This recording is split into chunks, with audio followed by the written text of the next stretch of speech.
कोई आदमी कंसंट्रेट नहीं कर पाएगा, अभी यहाँ पे चाबी रखी है भूल गए, फोन ऐसे लगाया, फोन ऐसे ही लगा हुआ है, तो ये एब्सेंट माइंडेडनेस होती है। भूल जाते हैं कि हमारे बाल ठीक हैं या नहीं है, हमारा आउटफिट कैसा है, अपने को ग्रूम नहीं कर पाते, वो लोग अलग थलग दिखाई देते हैं कि ये अपने ऊपर ध्यान नहीं दे रहा, और finally it leads to endogenous depression. तो मतलब सर जो नॉन वेजिटेरियन है वो मजे में है। देखिए सर, ये तो इतने इंपॉर्टेंट फैक्टर हैं। मुझे डिमेंशिया होता है, कोई कोरिलेट करता है कि B12 उसका कराएं कि ना कराएं। नमस्कार, तिवारी जी टॉक शो के इस एपिसोड में आपका एक बार फिर से बहुत बहुत स्वागत है। आज हम बात करने वाले हैं विटामिन B12 की डिफिशियंसी से होने वाली बीमारियों के बारे में, उसके बचाव के बारे में, उसके ट्रीटमेंट के बारे में। और विटामिन B12 एक केवल साधारण सा विटामिन नहीं, इसकी कमी से कौन कौन सी घातक बीमारियां हमारे अंदर हो सकती हैं, इसके बारे में आज बात करेंगे जाने माने फिजिशियन डॉक्टर केपी अग्रवाल से। डॉक्टर केपी अग्रवाल 30 सालों से as a physician and diabetologist practice कर रहे हैं। डॉक्टर साहब, आपका बहुत बहुत स्वागत है तिवारी जी टॉक शो में। धन्यवाद। डॉक्टर साहब, ये बताइए विटामिन B12 ये इसका काम क्या होता है हमारे शरीर में, और ये हमारे बॉडी के लिए कितना जरूरी है? देखिए तिवारी जी, सबसे पहले तो ये जानना जरूरी है कि ये विटामिन B12 एक वाटर सोल्यूबल विटामिन है, और जो कि सबसे इम्पॉर्टेंट है हमारे जितने भी विटामिन हैं उसमें। रीज़न बीइंग कि इसकी जो डेफिशिएंसी है सबसे कॉमन है। जब इसकी डेफिशिएंसी सबसे कॉमन है तो इसका जानना बहुत ज़रूरी हो जाता है, क्योंकि इससे बहुत सारी प्रॉब्लम्स आती हैं। इसका जो मेन काम है वो दो तरीके से गवर्न होता है। पहला तो ये है कि ये DNA फॉर्मेशन में हेल्प करता है। DNA हम सभी लोग जानते हैं, DNA एक जेनेटिक कोड है जो कि हमारी बॉडी के डिफरेंट ऑर्गन एंड सिस्टम को स्पेसिफिकली बनाता है। नंबर 2, एक कंपाउंड हमारी बॉडी में केमिकल होता है, naturally occurring chemical, which is called homocysteine. Homocysteine एक तरह का नेचुरली अकरिंग सब्सटेंस है जो बॉडी में बनता रहता है और बढ़ता रहता है। इसको टाइम टू टाइम कम करना, मेटाबोलाइज करना बहुत ज़रूरी है। अगर इसको मेटाबोलाइज नहीं किया गया, इसका लेवल बढ़ता चला गया, तो ब्रेन पे, हार्ट पे, किडनी पे बड़ा टॉक्सिक इफेक्ट डालता है। तो B12 का काम है कि इस होमोसिस्टीन को मेटाबोलाइज करना और इसका लेवल लो रखना, सो दैट हमारे को हार्ट की और ब्रेन की और नर्वस सिस्टम की बहुत सारी प्रॉब्लम्स हैं, उससे हम बच जाते हैं। तो ये मेन दो जगह पर ही B12 का रोल है। Right sir, right. डॉक्टर साहब, ये बताइए कि विटामिन B12 की डेफिशिएंसी से इसको कैसे हम डायग्नोज कर सकते हैं, क्या क्या सिम्टम्स आते हैं, और इससे एसोसिएट इसकी डेफिशिएंसी से क्या क्या बीमारियां हमें हो सकती हैं, उसके बारे में बताइए। सबसे पहले तो हम ये देखें कि विटामिन B12 की डेफिशिएंसी से क्या क्या प्रॉब्लम आती हैं। सबसे इम्पॉर्टेंट है एनीमिया, खून की कमी। सभी को पता है कि एनीमिया क्या होता है। खून की कमी होती है, जो B12 की वजह से जो खून की कमी होती है, एनीमिया होता है, उसे बोलते हैं हम डायमॉर्फिक एनीमिया या megaloblastic anaemia. Number 2 is peripheral neuropathy.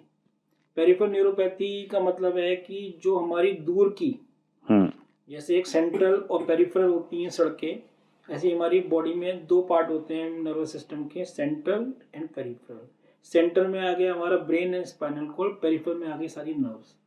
तो जो पेरिफेरल नर्व्स हैं वो उनकी डैमेज होनी शुरू हो जाती है, जिसको बोलते हैं पेरिफेरल न्यूरोपैथी।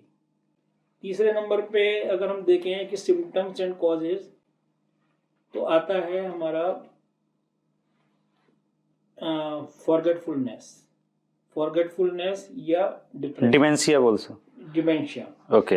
एक जनरल लैंग्वेज में कहें तो डिमेंशिया भी बोल सकते हैं, क्योंकि डिमेंशिया के बहुत सारे कारण हैं। अच्छा, तो ये कह रहे हैं भूलने की आदत जो है। डिमेंशिया में एक तरह से मेमोरी लॉस होता है, राइट, और फॉरगेटफुलनेस और मेमोरी लॉस है। और डिमेंशिया के जो कॉज हैं वो बहुत सारे हैं, मगर लेटेस्ट में ये देखा गया है कि B12 is the most important cause of dementia. Normally हम अल्कोहल और बहुत सारे टॉक्सिन्स को डिमेंशिया में लेते हैं जी, मगर जो करेक्टेबल चीज है वो डिमेंशिया का है B12 डेफिशिएंसी। अगर हम B12 को करेक्ट कर देते हैं तो डिमेंशिया कम हो जाता है। डिमेंशिया में सबसे पहले क्या होता है, लैक ऑफ कंसंट्रेशन। कोई आदमी कंसंट्रेट नहीं कर पाएगा। कई बार क्या होता है, एब्सेंट माइंडेडनेस होती है। अभी यहाँ पे चाबी रखी है भूल गए कि यहाँ रखी है, इधर रखी है, फ़ोन ऐसे लगाया तो फ़ोन ऐसे ही लगा हुआ है, तो ये एब्सेंट माइंडेडनेस होती है। उसके बाद होता है लैक ऑफ कंसंट्रेशन। जी। फिर धीरे धीरे होता है lack of self care. Self care में भी भूल जाते हैं। केयर में भी भूल जाते हैं कि हमारे बाल ठीक हैं या नहीं है, हमारा आउटफिट कैसा है। अच्छा। अपने को ग्रूम नहीं कर पाते, वो लोग अलग थलग दिखाई देते हैं कि ये अपने ऊपर ध्यान नहीं दे रहे हैं। कभी कभी सर बिना चप्पल पहने चले जाते हैं, वो भी होता है सर। चप्पल नहीं पहनी या ऊट पटांग तरीके से अपने आप को ड्रेसअप कर लिया, और finally it leads to endogenous depression. इसके बाद आइए हम myelopathy. Myelopathy means disease of spinal cord.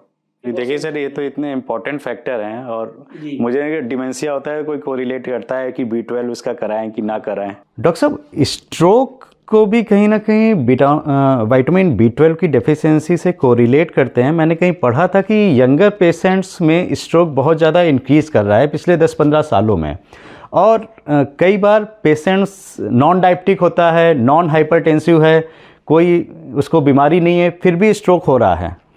तो कोई ऐसा ट्रायल है क्या कि जो स्ट्रोक को डायरेक्ट रिलेट कर रहा है विटामिन B12 डेफिशिएंसी से?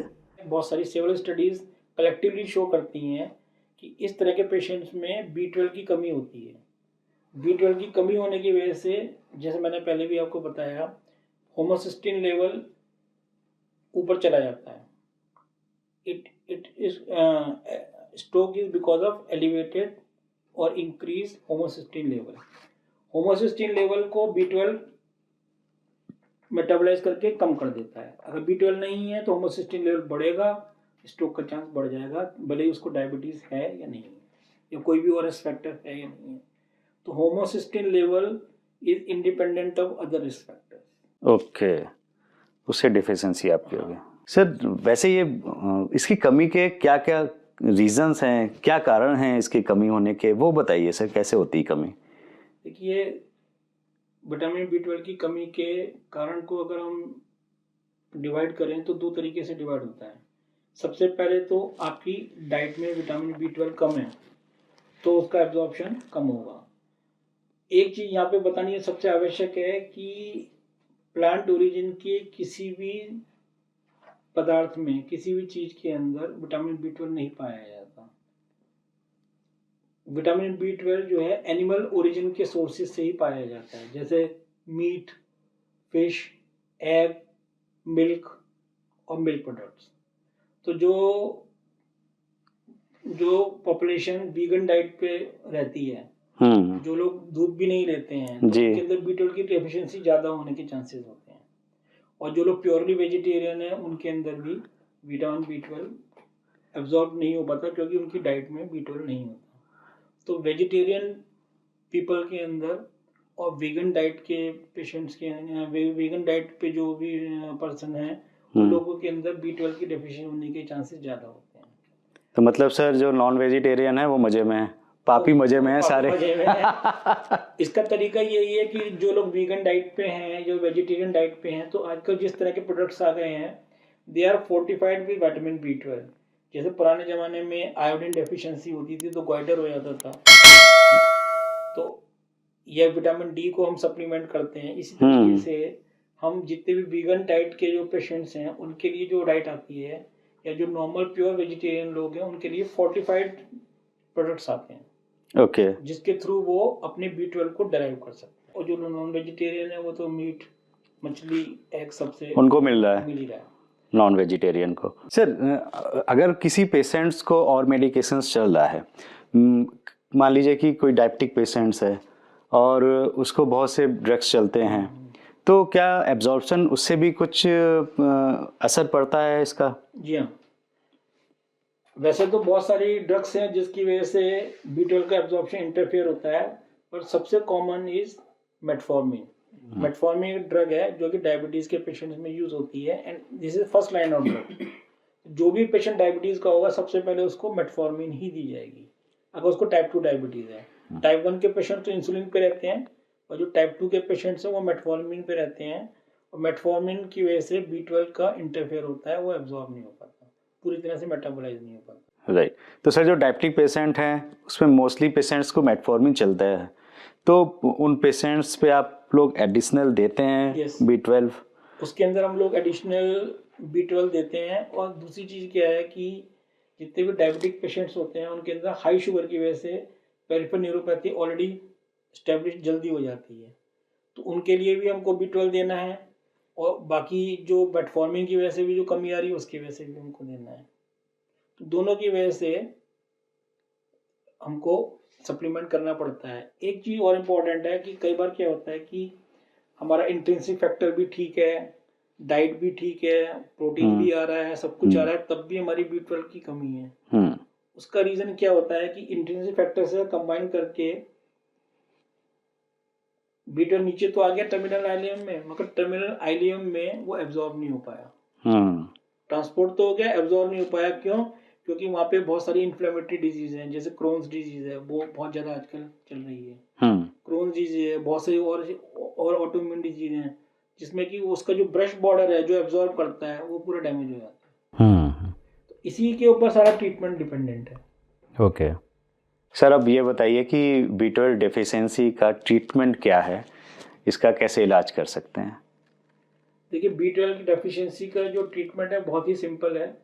इसको हम दो तरीके से देख सकते हैं। अगर हम B12 डेफिशिएंसी को अर्ली डिटेक्ट कर लेते हैं, टाइमली डिटेक्ट कर लेते हैं, तो इसका इलाज केवल सप्लीमेंट से ही हो जाता है। हम ऑरल सप्लीमेंट देते हैं, B12 के सप्लीमेंट देते हैं, जिससे कि डेफिशिएंसी कवर हो जाती है।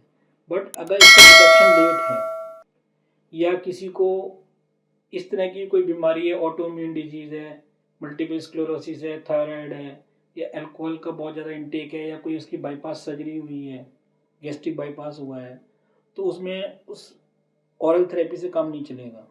या उसकी टर्मिनल आइलियम में क्रोन्स डिजीज टाइप की कोई बीमारी है, तो उसमें हमको इंजेक्टेबल से ही काम चलेगा, जो डायरेक्टली ब्लड में एब्जॉर्ब होगा, उससे उसको आराम मिलेगा। तो ओरल और इंजेक्टेबल ये दो हैं मेडिकेशंस। यस, अर्ली डिटेक्शन में ओरल इज हेल्पफुल। ओके। अगर कोई एसोसिएटेड डिजीज है, कोई ऑटोइम्यून डिजीज है, या कोई सर्जरी हुई है, या अल्कोहल की हिस्ट्री क्रोनिक है, तो उसमें फिर इंजेक्टेबल। तो फिर इंजेक्टेबल पे जाते हैं। सर, इसका कोई टेस्ट, केवल अगर किसी को विटामिन B12 का पता करना हो तो कोई टेस्ट इसका अलग से होता है? इसका टेस्ट बहुत सिंपल है। आज से 10 साल पहले ये एक एक्सपेरिमेंटल लेवल पे था, बट आजकल ये बहुत फ्रिक्वेंटली अवेलेबल है, और एक अच्छी सर्टिफाइड लैब के अंदर B12 बहुत आसानी से हो जाता है, और इसकी कॉस्ट 300-350 रुपए तक में हो जाता है। अच्छा, मतलब 300 में हो रहा है तो ठीक है सर। हाँ। एक बार करा के देख लेना चाहिए। जो आपने सिम्टम्स बताए हैं और जो एसोसिएटेड डिजीज बताई हैं, अगर कहीं लगता है तो इसको जरूर एक बार टेस्ट करा के देख लेना चाहिए। एंड इन नटशेल मैं ये भी कहना चाहूँगा कि B12 is a very important vitamin of the body, and don't ignore this problem. अगर आपकी बॉडी में B12 ठीक है, बहुत अच्छी बात है। अगर B12 की डेफिशिएंसी है तो इसका बहुत ध्यान रखें, क्योंकि इससे डिप्रेशन, नर्व डैमेज, स्ट्रोक और बहुत सारी चीज़ें हो सकती हैं। तो एक केवल छोटे से विटामिन के सप्लीमेंट से ही आपको इन सब चीज़ों से बच सकते हैं। और एक इस चीज़ का और ध्यान रखना है कि ये वेजिटेरियन डाइट में नहीं होता, तो उनको या तो सप्लीमेंट लेने पड़ेंगे, या कुछ फोर्टिफाइड फूड्स लेने पड़ेंगे, या फिर एग, फिश, मीट, इन सब में ये अवेलेबल है। तो देखा आपने, एक विटामिन की कमी से हम कितनी घातक बीमारियों को आमंत्रित करते हैं। इस तरह के और भी एपिसोड मैं लेके आता रहूँगा आपके साथ। अगर आज आपको ये एपिसोड पसंद आया तो तिवारी जी टॉक शो को जरूर सब्सक्राइब करिए, और अपने इष्ट मित्रों के साथ में, जानने वालों के साथ में भी शेयर करिए। आगे कौन कौन सी बीमारियों के बारे में आप हमारे एपिसोड्स देखना चाहते हैं, कमेंट करके हमें ज़रूर बताइए। तब तक के लिए आप अपनी सेहत का बहुत बहुत ध्यान रखिए।